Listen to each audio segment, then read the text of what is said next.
Hi everyone and welcome to another video. I hope you're all having a really good week. Welcome to the first sewing day in my new house. So I'm not quite set up still to be sewing in my sewing room, but we are getting there. Plans are starting, I think, this weekend, and I'm really excited to sort of get going on making that room my own. But anyway, for the time being, I'm sewing at the dining table again because today what I want to get sewn up is something for the home, so something a little bit different. I really want to make a Roman blind for my daughter's bedroom. So when we bought this house, there were hardly any blinds left in it, so there were quite a lot of blinds and curtains that need either making or buying for the house. But we've recently decorated her bedroom and she's gone for like a beige and white theme, so it's all quite neutral. It's really lovely and really grown up. So everything is quite plain, but she's got a nice beige floral duvet, so I'm going to make a blind to match that. And then she's got some plain beige curtains either side of the window, or what will be either side of the blind. So I thought it'd be quite nice to have a sort of a floral blind in the middle to just break up the neutralness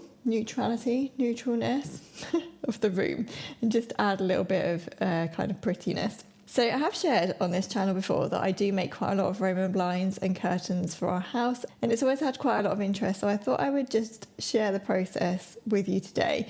This is by no means going to be a tutorial. There are loads of different tutorials online that you can use to make Roman blinds. There are so many different ways of doing it, and I think over the course of my blind making life, I've probably tried all of them. So I think you need to have a look online and find the tutorial that you think is best for you. So Roman blinds aren't necessarily difficult to sew, but what I would say is they are quite difficult in terms of sort of measuring and making sure that you get all the measurements and the cutting accurate, which is what I find really hard and quite daunting about making blinds.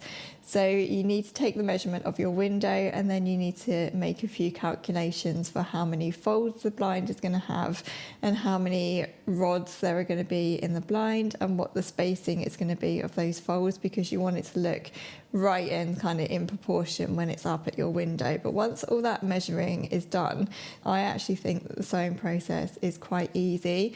So the tutorial I'm going to be following today is actually one I found online from Terry's Fabrics, and I will link it down below.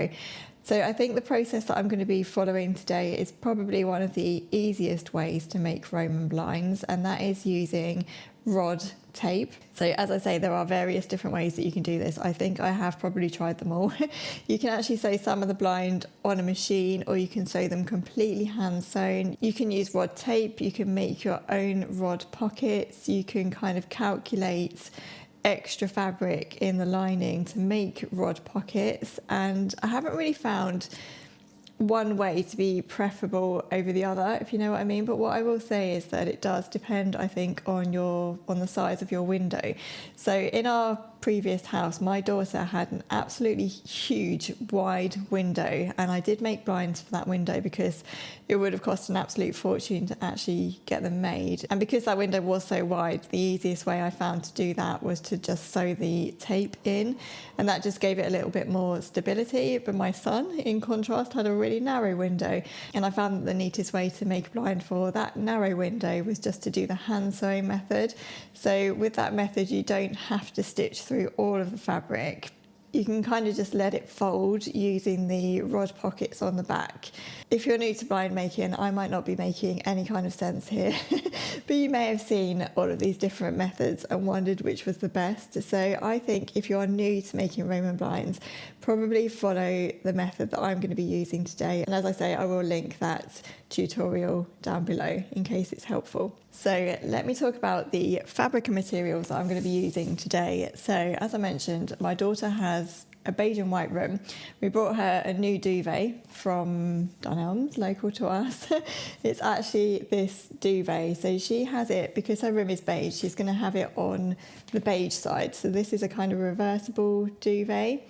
And what I found is a really sort of cost-effective way of getting fabric for blinds, and a really good way to kind of coordinate blinds into a bedroom or something like that is to just buy the same duvet and use the fabric from that duvet cover to make your blind, and then obviously it will coordinate into your bedroom, and often it's a really cost-effective way of doing it. So this duvet cover set was £15. It's a single duvet set, so it does come with a pillowcase as well, so you get quite a lot of fabric. And obviously I'm only going to be using one side of this duvet cover as well. I'm just going to be using the white side, so you end up with like the whole of the beige side left to play around with. So you could make cushions or, you know, accessories or something like that to kind of blend in with the room as well. So that's what I'll be using for the front of my blind. And you do actually have to think of the lining as well. So if you are going to be making a lined blind, which I always like to do, I think all of the blinds that I've made have been lined in the past. But for the kids' rooms particularly, especially when they were little, I always used to like using blackouts fabric, because obviously, particularly when kids are little, you want to block out as much light as possible so that they sleep longer, especially in the summertime. So I've gone with the blackout fabric again because I know that this fabric is going to be quite thin. So I wanted something that was going to be quite thick on the back. Again, just avoid too much light coming into the room when it does get to summertime. So I've ordered a load of blackout fabric, and this I actually got from Amazon. I will link it down below as well. It's a lovely lining fabric actually, and I've gone for white. It does come in cream and I think black as well, but it's quite nice and floppy, so it's not going to be too stiff.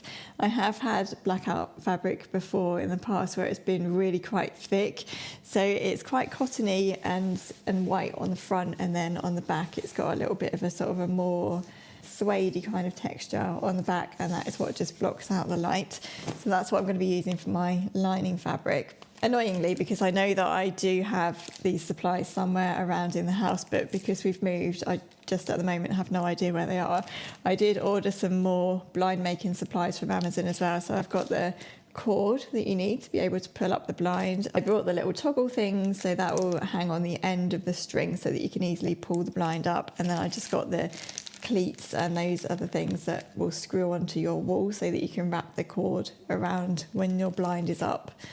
I also, from Amazon, bought a Roman blind making kit. So this kit comes with the Velcro that you need to Velcro your blind onto that block of wood or whatever you're using. It also comes with the poles and the Roman blind tape, and also a bottom runner as well. So the runner is what hangs in the bottom of the blind, and it just gives it some weight so that when you're pulling it up, it will kind of hang nice and flat. So these are all actually too big for my window. I am going to have to trim them down a little bit or get my husband involved to do that. So again, in the past, I have not brought a kit like this.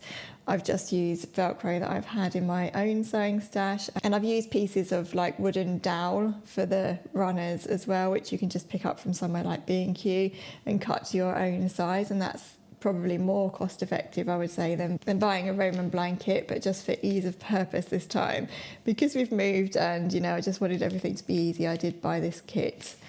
So I actually think I'm ready to go now. I have been looking at the Terry's Fabrics tutorial online, and what's really good about their tutorial is that you can actually use their Roman blind rod spacing calculator to calculate how many folds and half folds you'll need in your blind. And it's so helpful because I'm not mathematical at all and I find it really difficult to calculate things like that. So that was really, really helpful. And the thing that was even more helpful was that the example that they'd used for their calculation was the exact length of the blind that I'm going to be making. So I can literally just follow their measurements this time. But if you are going to be using it, all you need to do is just put in the measurement of your window, and that calculator will actually calculate how many folds you need, and then you can work out the length of each fold. This will all become clear, I hope, as I kind of sew through the blind and talk you through it. And then obviously once you've got your window measurement, you then need to add various seam allowances onto the blind as well, so that you've got enough sort of seam allowance for the width of the blind and also to turn over at the top and the bottom of the blind. So I've got all of those calculations done for me now. The first thing I need to do is actually get this duvet cover out and give it a little bit of a press over and kind of cut the back off of it so that I can just use the white. So let's get started, shall we?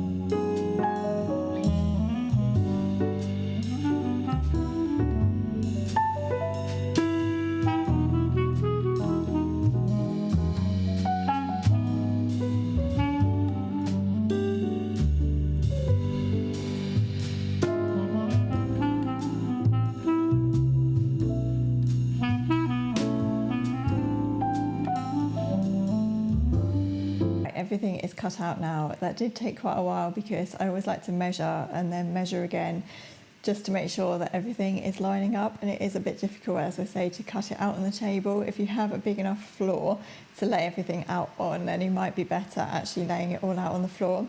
I'm sorry, I've just put the kettle on to boil and I realised that it's quite noisy now. So the next thing we need to do is actually sew the lining to the main fabric at the side seam. So we're creating a bit of a tube for the blind. So the lining is actually cut without any side seam allowance, so that it kind of pulls the lining in. So you're going to have an additional border of fabric around the edge of the blind.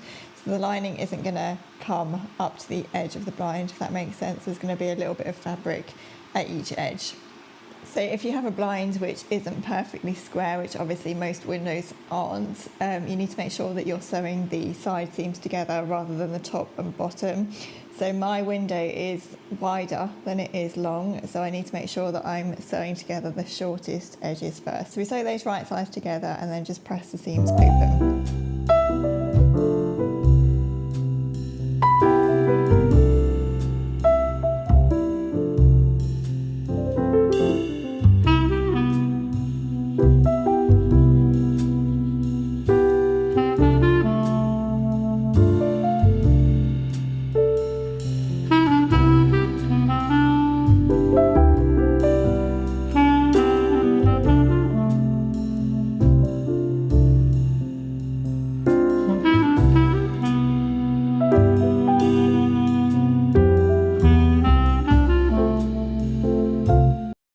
Press the seam allowances towards the lining, and I've also pressed the lining to be 1.5 centimetres in from the edge, so you kind of get this edge of fabric around the outside.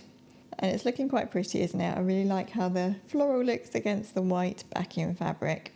I've just, as the instructions say in this tutorial, checked the width of the blind as well, just to make sure that I've pressed it to the correct width, and it is looking as though it is fine, so that is good. So the next thing to do is actually press up the bottom hem of the blind, and that needs to be 1 centimetre and then 4 centimetres again, and the bottom of the blind is where your weighted bar is going to go. And then we sew the hem in place and leave the sides open so that we can insert the bar later.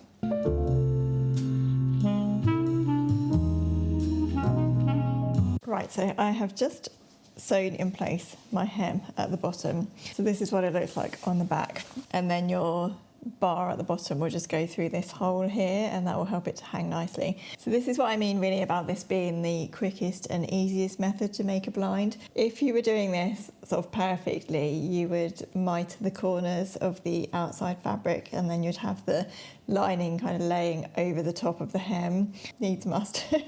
I'm going to be doing this the easiest method for today. I have done it the other way before and it does look really nice, but at the end of the day you don't really see that side anyway, so it depends how perfect you want to be. For today, this is fine for me. So the next thing we need to do is fold over the top of the blind, and that's where the Velcro will go. So that's what will attach the blind to the top of the wooden batten when that's in place. So before I move on to the next stage, I'm actually going to run up and just check that this fits in the window upstairs, because if you find that it's a little bit too short or a little bit too long, you can then take extra or less hem allowance at the top of the blind. So I'm going to pop up and do that. And then we're actually onto the rod pocket tape. So that means that we are onto the stage where we need to sort of make sure that all of the folds are going to hang in the correct way. So we need to go back to the original calculation that we did for the rod spacing at the beginning, and then just really carefully mark the lines for the rod pocket tape.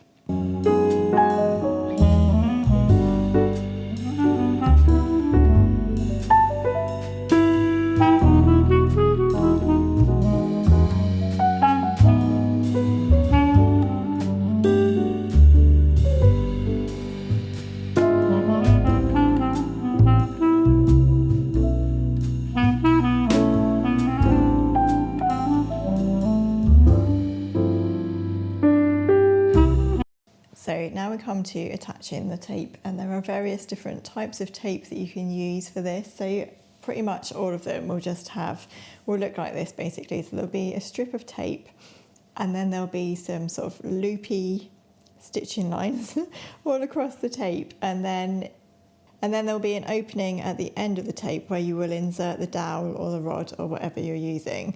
So you just need to work out what kind of tape you are using and then cut it to size. So mine is one continuous length of tape at the moment. So what we need to do is just cut it to the width of the blind 4 times. I just need to cut the tape to size. So the size will be the width of the blind plus an inch on each end, so 2.5 centimetres, and that will be what you'll use to just hem the edge of the tape so that it looks neat.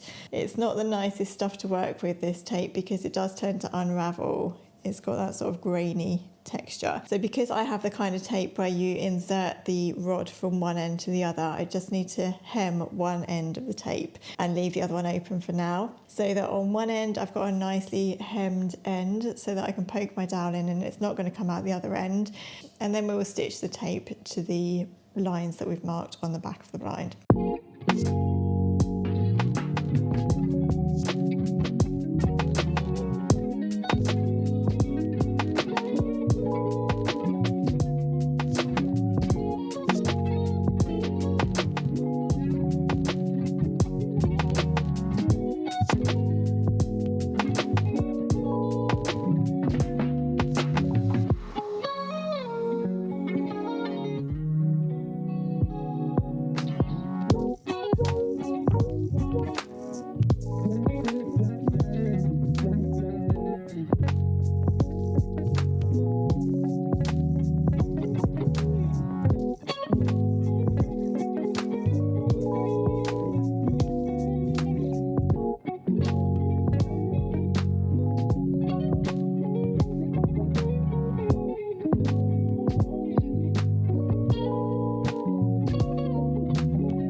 Of the tapes are sewn on now, and I've given the blind a really good press.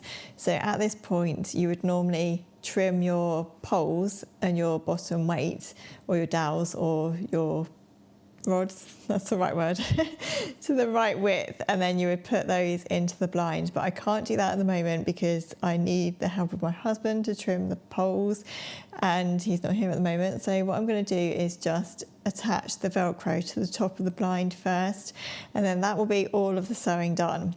Once we put the rods into the blind tapes, we just need to hand sew the end of the tape so there isn't any more machine sewing involved. So I'm going to get that hook and loop tape sewn on now, and then I'm going to pop out and get a batten for the window so that we can attach that to the window frame and then get the blind attached. But yeah, we're nearly there. So you can probably tell that all we're really creating is just a rectangle of lined fabric which fits the window frame. Anyway, let's get this Velcro done and then we will pop out.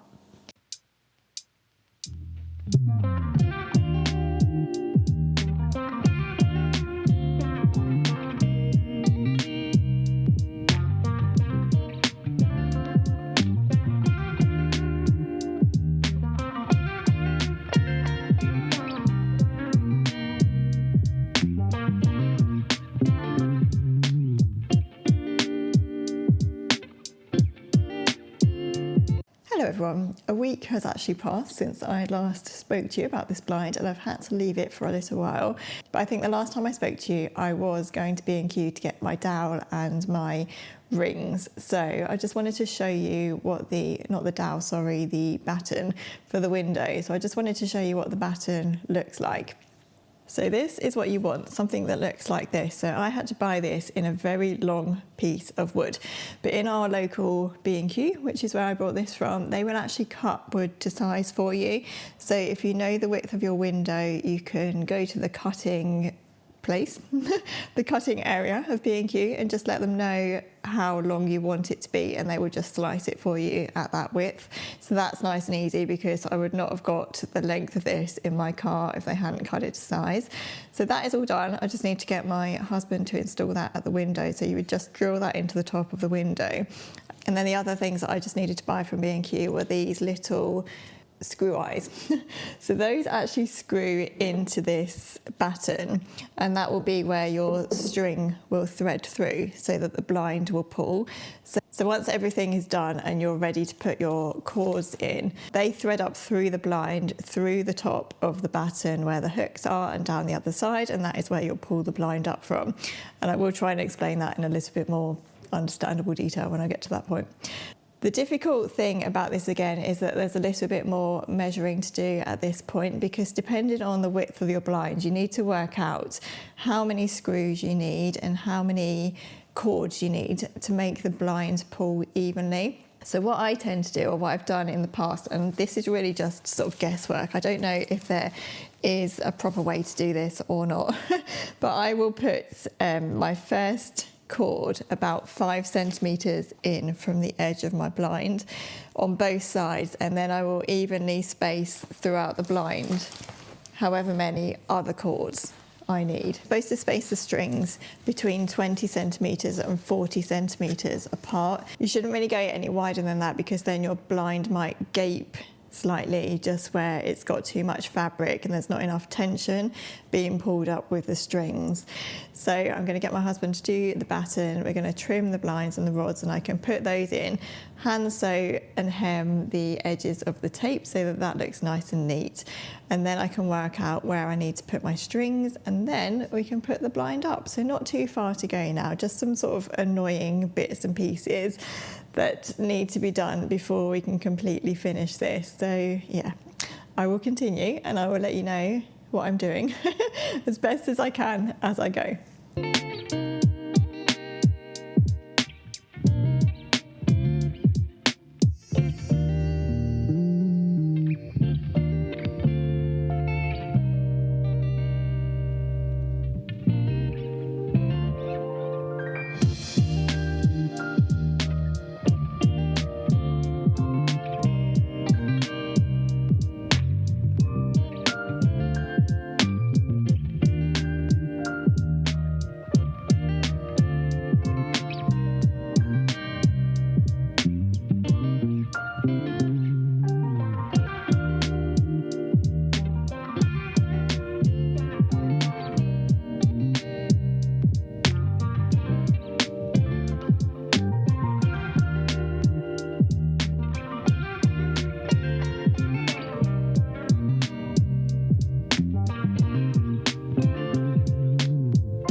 There is the blind all in situ now, and I've pulled it up to the highest that it can go, but obviously you could pull it 3/4 of the way or halfway or whatever you want. And I really like how it just finishes off the room. So I will end the video here. Thank you so much for watching. If you have enjoyed the video, please don't forget to give it a like, and don't forget to subscribe to my channel if you haven't already. Take care everyone, and I'll look forward to seeing you again soon. Bye.